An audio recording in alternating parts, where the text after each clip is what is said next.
Hey guys, what's up? In this tutorial we're going to show you how you can adjust and set the focus point for an image or design or photo on Canva to adjust the blurring intensity of parts of the given image or photo in alignment with the focus point.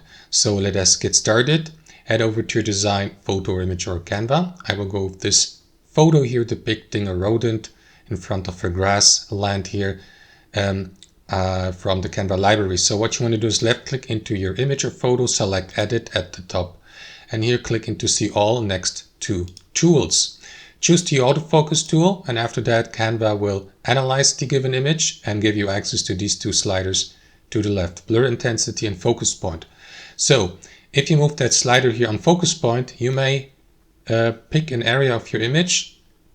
Like for example, if I move the focus point slider to the right, it will highlight the area in the background, which means anything that has not been marked, like in this case here the rodent in the foreground, can have a changed blurring intensity, and the highlighted area will stay with the same blurring intensity. So I would like to blur, let's say, the grassland in the background and instead set the focus point on that rodent in the foreground. So let me move that slider to the left like this, release the left mouse, and after that use that blurring intensity slider to change the blurring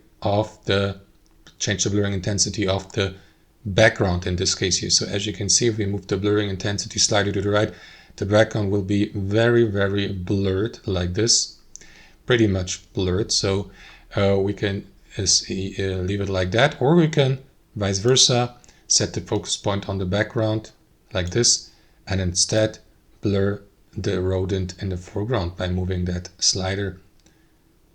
Now that's pretty much blurred here, right? Don't you agree? So that's it. You can also remove the autofocus by clicking into this button or leave it like that.